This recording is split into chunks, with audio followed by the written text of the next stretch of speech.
নির্বাচন সংবিধান মেনে হয়েছে, কিন্তু গণভোট কি সংবিধান মেনে হয়েছে? না, হয়নি। বাংলাদেশের বিদ্যমান সংবিধানে গণভোটের কোনো বিধান নেই। সেই কারণে এই গণভোট ছিল সম্পূর্ণ অবৈধ। অন্তর্বর্তী সরকার সংবিধান মেনে চলার এবং সংবিধান রক্ষার নামে শপথ নিয়েছিল, অথচ গণভোট আয়োজনের মাধ্যমে তারা নিজেদের শপথই ভঙ্গ করেছে। বিএনপি 2/3 সংখ্যাগরিষ্ঠতা অর্জন করেছে। এই সাংবিধানিক ক্ষমতা বলে বিএনপি শুধু জুলাই সনদকে প্রত্যাখ্যান নয়, বরং চাইলে অন্তর্বর্তী সরকারের সকল অবৈধ কার্যক্রমকেও অসাংবিধানিক ঘোষণা করতে পারে। তাদের সাংবিধানিক লঙ্ঘন এবং অবৈধ কর্মকাণ্ডের বিচারও সম্পন্ন করতে পারে। সংবিধান অনুযায়ী জনপ্রতিনিধিদের হাতেই চূড়ান্ত ক্ষমতা, কোনো অবৈধ গণভোটের হাতে নয়। হয়তো সেই কারণেই অন্ততপক্ষে 7 থেকে 8 জন উপদেষ্টা এখন তাদের কোনো হদিস নেই। গতকাল তারা ভোট দিতেও যাননি। অনেকে বলছেন তারা দেশের বাইরে চলে গেছেন, কারণ তারা মনে করছেন বিএনপি এই কাজ করতে পারে।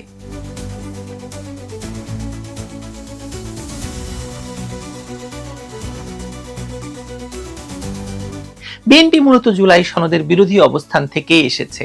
তাদেরকে চাপ প্রয়োগ করে এবং এই প্রক্রিয়ায় যুক্ত হতে হয়েছে বা যুক্ত করা হয়েছিল এবং সম্মতি দিতে বাধ্য করা হয়েছিল। ইউনূস সরকারের একতরফা সিদ্ধান্তের মুখে বিএনপি পরিস্থিতির শিকার হয়েছে, স্বেচ্ছায় এই পথ বেছে নেয়নি বলে অনেকে মনে করছেন।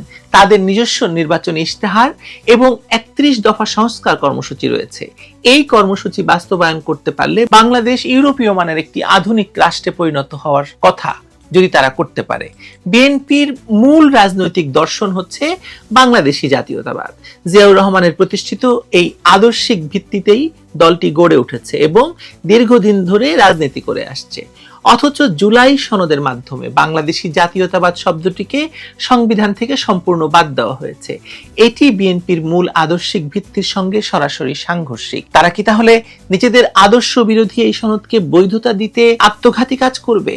আওয়ামী লীগকে দমন করতে গিয়ে, 1972-এর সংবিধানকে বাদ দিতে গিয়ে তারা কি এই নিজেদের জাতীয়তাবাদী অবস্থান থেকেও সরে আসবে? জুলাই সনদে যেসব বিষয়ে বিএনপি দ্বিমত পোষণ করেছে এবং নোট অফ ডিসেন্ট দিয়েছে, সেগুলোর মধ্যে রয়েছে মৌলিক রাজনৈতিক নীতি এবং আদর্শগত বিষয়াবলী। তারা বাংলাদেশি জাতীয়তাবাদ, বহুদলীয় গণতন্ত্র রাখতে চেয়েছিল, যা জুলাই সনদে অন্তর্ভুক্ত হয়নি।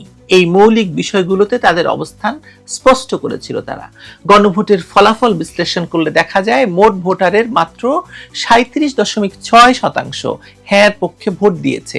এটা সরকার দাবি করছে, কিন্তু এটা অনেক অনেক অনেক নিচে এই সংখ্যাটা। আন্তর্জাতিক মানদণ্ড অনুযায়ী এরকম কম অংশগ্রহণে কোনো গণভোট কার্যকর হওয়ার কথা নয়। যুক্তরাজ্যে, স্কটল্যান্ডের ক্ষেত্রে 51.6% মানুষ হ্যাঁ বললেও মোট ভোটারের 32.9% হওয়ায় সেটি কার্যকর হয়নি। বাংলাদেশের ক্ষেত্রেও একই যুক্তি প্রযোজ্য।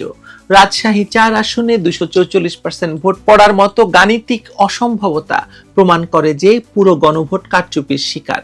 নেত্রকোনার বিভিন্ন আসনে হ্যাঁ ভোটের মোট সংখ্যা ভোটারের চেয়ে বেশি দেখানো হয়েছে। এমন পরিস্থিতিতে এই গণভোটের কোনো নৈতিক বা আইনি বৈধতা নেই। বিএনপি 2/3 সংখ্যাগরিষ্ঠতার অধিকারী।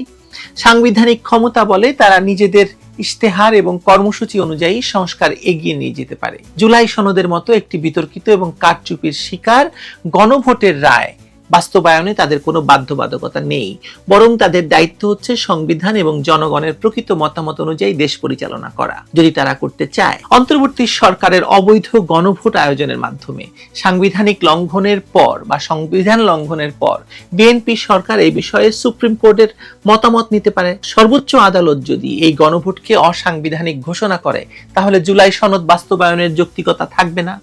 এমনকি আদালতের সিদ্ধান্ত ছাড়াই বিএনপি তাদের সাংবিধানিক ক্ষমতা বলে নিজেদের ইশতেহার অনুযায়ী দেশ পরিচালনা করতে পারে। বিএনপির রাজনৈতিক অবস্থান এবং আদর্শিক ভিত্তি বিবেচনায় জুলাই সনদ বাস্তবায়নে তাদের জন্য আত্মহত্যা শামিল হবে, কথা বলাই বাহুল্য।